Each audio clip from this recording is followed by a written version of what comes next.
शाम को अंधेरा होने से पहले घर आ जाना कहते हुए मंजरी ने अपनी 15 वर्षीय बेटी सपना को हाथ में टिफिन दे दिया। ठीक है माँ, बोलकर सपना ने रोज की तरह डिब्बा अपनी साइकिल में रखा और निकल पड़ी फैक्ट्री की तरफ। आखिर फैक्ट्री जल्दी जाकर 8 घंटे की नौकरी पूरी करके घर वापस जल्दी जो लौटना होता था, इसीलिए वह रास्ते में किसी से बात ना करते हुए घर से सीधा फैक्ट्री और फैक्ट्री से सीधा घर की ओर निकल पड़ती थी। कभी कभार घर खर्च के पैसे पूरा ना होने के कारण ओवर टाइम भी कर लेती थी। घर जाकर माँ के कामों में हाथ बटाना व छोटे भाई को पढ़ाने की जिम्मेदारी भी उसी की थी। साथ ही कक्षा में अच्छे अंक प्राप्त कर अपने माता पिता का पूरे गांव में नाम रोशन किया था सपना ने। लेकिन पिताजी के देहांत के बाद ना चाहते हुए भी उसको अपनी पढ़ाई बीच में ही छोड़नी पड़ी थी। 3 साल बीत चुके थे, लेकिन जख्म अभी तक ताज़ा ही थे। घर की बड़ी बेटी होने के नाते घर चलाने की सारी जिम्मेदारी उसने अपने कंधों पर उठा ली थी। साथ वाले किशन चाचा ने अपने मालिक से कहकर सपना को फैक्ट्री में काम दिलवा दिया था। उसके मेहनत को देखकर मालिक खुश भी रहते थे। मंजरी भी आस पड़ोस में लोगों के कपड़े सिलकर कुछ पैसे कमा लेती थी। मुश्किल से ही गुजारा हो पाता था। सपना बहुत सुंदर थी, मानो कि भगवान ने बड़ी फुर्सत से बनाया था।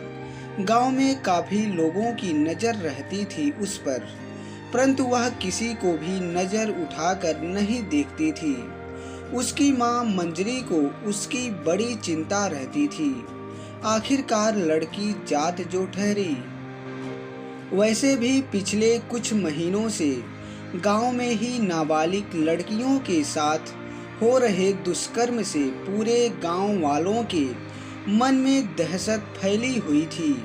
न जाने कौन थे वे नकाबपोश जो रात के अंधेरे में अपनी बाइक पर आते गांव की लड़कियों का अपहरण कर उसके साथ दुष्कर्म करते, जिसकी गुत्थी सुलझाना असंभव सा लग रहा था। आखिरकार सजा दिलवाते भी तो किसको। उस दिन सपना को फैक्ट्री में ओवर टाइम करना था। रक्षाबंधन आने वाला था। अपने छोटे भाई को उसकी मनपसंद की शर्ट जो दिलवाने थे। ओवर टाइम करते करते रात हो चुकी थी। मंजरी की निगाहें दरवाजे पर टकटकी लगाए बैठी थी। अजीब सी बेचैनी मची हुई थी। क्या जरूरत थी ओवर टाइम करने की? अभी नहीं तो बाद में दिलवा देती, जब कुछ पैसे जमा हो जाते। मंजरी कहीं घड़ी की तरफ देखती तो कहीं चौखट की तरफ।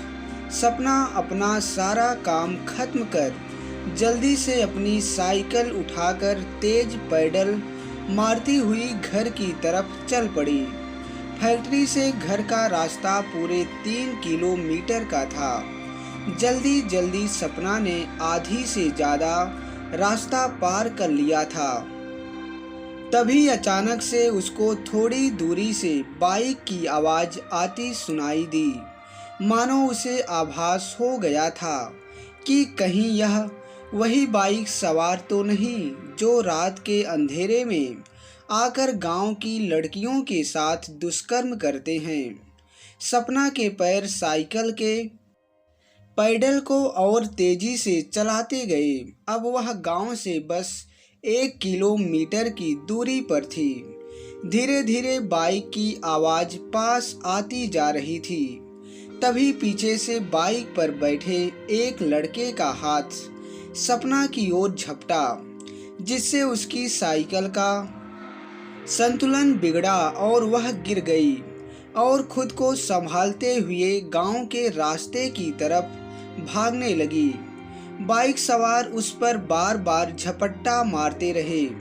तभी सपना आगे एक पत्थर से टकराकर जमीन पर गिर गई।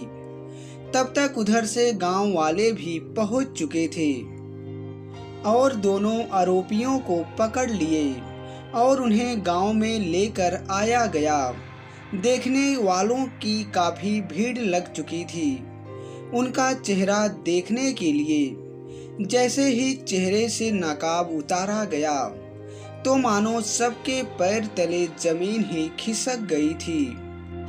उस साजिश का रचयिता सपना के साथ वाले चाचा किशन का बेटा था, जिसमें उसका साथ उसका दोस्त देता था।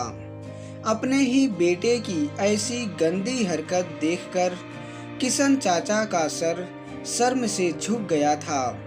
गांव में किसी लड़की की तरफ आंख उठाकर ना देखने वाला उसका बेटा ऐसी गंदी साजिश का मास्टरमाइंड हो सकता है।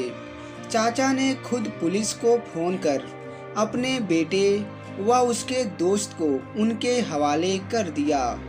वह खुद सिर झुकाए खड़े होकर गांव वालों से माफी मांगने लगे। मंजरी ने सभी गांव वालों को शुक्रिया किया। सपना पास में खड़ी काकी को भी शुक्रिया किया, क्योंकि उन नकाबपोश दरिंदों को पकड़ने के पीछे सपना का साजिश था। मंजरी को भी आज अपनी बेटी पर गर्व हो रहा था, क्योंकि आज उसकी बेटी सपना ने अपने गांव की सबसे बड़ी मुसीबत को खत्म कर दिया था।